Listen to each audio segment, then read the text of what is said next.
Hello बच्चों, मैं Usha Sharma Victorious International School Atrauli Aligarh से। आज हम क्लास 8 में चैप्टर 9 तीर्थ यात्रा चैप्टर की रीडिंग करते हैं। जो शेष बच गया बेटा रिमेनिंग पार्ट उसकी रीडिंग करते हैं। ओके, इसमें हेमराज है, एक बालक जिसकी तबीयत खराब है। उसके पिता बाहर रहते हैं, उसको तार भेजा गया। देखिए, उसने तार भेजा, वह तीसरे दिन पहुंच गया। इलाज दुगनी सावधानी से होने लगा, यहाँ तक कि 10 दिन और भी बीत गए। अब 21वां दिन सिर पर था। हेम की देह अभी तक आग की तरह तप रही थी। लाजवंती और रामलाल दोनों घबरा गए, सोचने लगे क्या बुखार एकाएक उतरेगा। वैद्य जी ने नाड़ी देखी तो घबरा कर बोले, आज की रात बड़ी भयानक है, सावधान रहना, बुखार एकाएक उतरेगा। लाजवंती और रामलाल दोनों के प्राण सूख गए। वैद्य जी के शब्द किसी आने वाले भय की पूर्व सूचना थे। रामलाल बेटे के सिरहाने बैठ गए। लाजवंती के हृदय को चैन न था। वह मंदिर पहुंची और देवी के सामने गिरकर देर तक रोती रही, यानी उसे बहुत घबराहट हो रही थी। जब थक कर उसने सिर उठाया तो उसका मुखमंडल शांत था, जैसे तूफान शांत हो जाता है। उसको ऐसा मालूम हुआ जैसे कोई दिव्य शक्ति उसके कान में कह रही है, तूने आंसू बहाकर देवी के पाषाण हृदय को मौन कर दिया है। लाजवंती ने देवी की आरती उतारी, फूल चढ़ाए, मंदिर की परिक्रमा की और प्रेम के बोझ से कांपते हुए स्वर से मन्नत मांगी, देवी माता, मेरा हेम बच जाए तो मैं तीर्थ यात्रा करूँगी। मन्नत मांगने के बाद लाजवंती को ऐसा लगा जैसे उसका संकट टल गया। घर पहुंची तो पति ने कहा, लो बधाई हो, तुम्हारा परिश्रम सफल हो गया, बुखार धीरे धीरे उतर रहा है। लाजवंती के मुख पर प्रसन्नता थी, यानी खुश थी, और आंखों में आशा की झलक। झूमती हुई बोली, अब हेम को कोई डर नहीं है, मैं तीर्थ यात्रा मान आई हूँ। रामलाल ने तीर्थ यात्रा के खर्च का अनुमान किया तो हृदय बैठ गया, परंतु पुत्र स्नेह ने इस चिंता को देर तक ठहरने न दिया। उत्तर दिया, अच्छा किया, रुपया क्या है, हाथ का मैल है, आता है चला जाता है। परमेश्वर ने एक लाल दिया है, वह जीता रहे, यही हमारी दौलत है। प्रभात यानी सुबह हुई तो हेम का बुखार बिल्कुल उतर गया। लाजवंती के मुखमंडल से प्रसन्नता टपक रही थी। वैद्य जी ने आकर देखा तो प्रसन्नता से बोले, अब कोई चिंता नहीं, तुम्हारा बच्चा बच गया। लाजवंती ने हेम की कमजोर देह पर हाथ फेरते हुए कहा, क्या से क्या हो गया। वैद्य जी ने लाजवंती की ओर देखा और रामलाल से कहा, अब सब इसी के परिश्रम का फल है।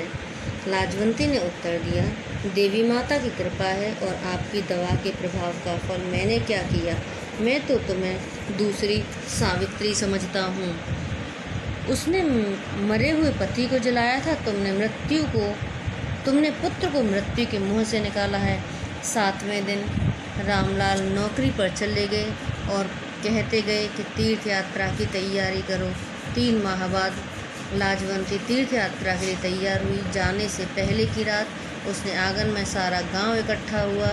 झांझें और करतालें बज रही थीं, ढोलक की थाप गूंज रही थी, स्त्रियां गाती थीं, बजाती थीं। दूसरी तरफ कहीं पूरियां बन रही थीं तो कहीं हलवा। लोग खा पी कर आराम करने चले गए। अब लाजवंती ने बक्से में जरूरी कपड़े रखे, गले में लाल रंग की सूती माला पहनी, माथे पर चंदन का लेप किया। गऊ यानी गाय एक पड़ोसन को सौंपी और उससे बार बार कहा, इसका पूरा ध्यान रखना, मैं जा रही हूँ मगर मेरा मन अपनी गऊ में ही रहेगा। सहसा किसी के सिसकी भरने की आवाज़ सुनाई दी। लाजवंती ने सोचा, इस समय सिसकी भरने वाला कौन है। उसने चारों तरफ देखा मगर कोई दिखाई न दिया। वह छत पर चढ़ गई।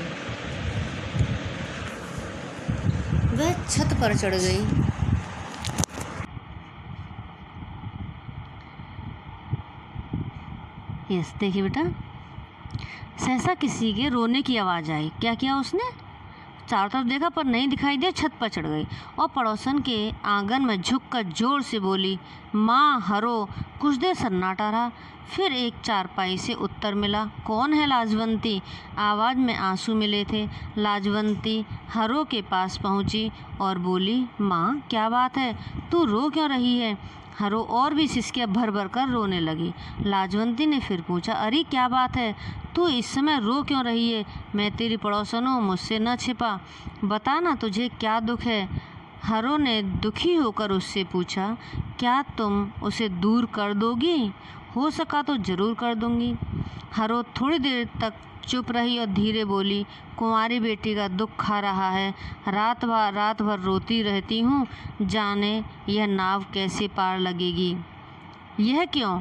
उसके ब्याह का खर्च तो तुम्हारे जेठ ने मंजूर कर लिया है। उसने 200 रुपये के गहने कपड़े बनवा दिए हैं, मगर मिठाई आदि का प्रबंध नहीं किया। अब चिंता यह है कि बारात आएगी तो उसके सामने क्या क्या धरूंगी। लाजवंती ने कहा, क्या गांव के लोग इस कन्या का ब्याह नहीं कर सकते? और यह उनकी दया न होगी, उनका धर्म न होगा। हरो की आंखें भर आईं। वह इस समय गरीब थी, परंतु कभी उसके अच्छे दिन भी थे। उसने धीरे से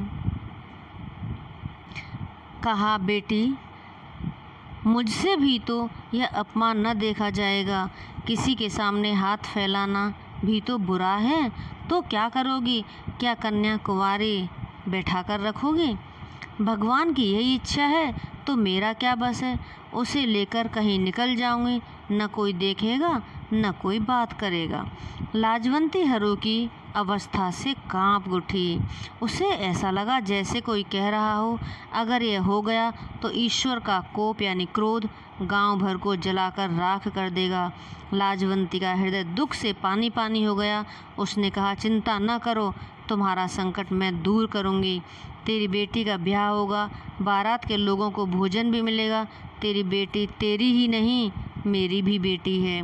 यह सुनकर हरो की आंखों में कृतज्ञता के आंसू छलकने लगे। लाजवंती तीर्थ यात्रा के लिए अधीर हो रही थी। वह सोचती थी, हरिद्वार वृंदावन के मंदिरों को देखकर उसका हृदय कली की तरह खिल जाएगा, मगर जो आनंद उसे इस समय प्राप्त हुआ वह उस कल्पित आनंद की अपेक्षा कहीं अधिक बढ़ चढ़कर था। वह दौड़ती हुई अपने घर गई और संदूक से 200 रुपये लाकर हरो के सामने ढेर कर दिए। यह रुपये जमा करते समय वह प्रसन्न हुई, वह उन्हें देते समय उससे भी अधिक प्रसन्न हुई। सच्चा सुख त्याग में है। किससे सच्चा सुख मिलता है? त्याग से सच्चा सुख मिलता है। अगर वह मंदिर घूमने चली जाती तो उसकी बेटी शायद हो सकता है कंवारी ही रह जाती। तो किसमें सुख मिला उसे? हरो को पैसे देकर अधिक सुख मिला। ओके बेटा, सो बाय बेटा।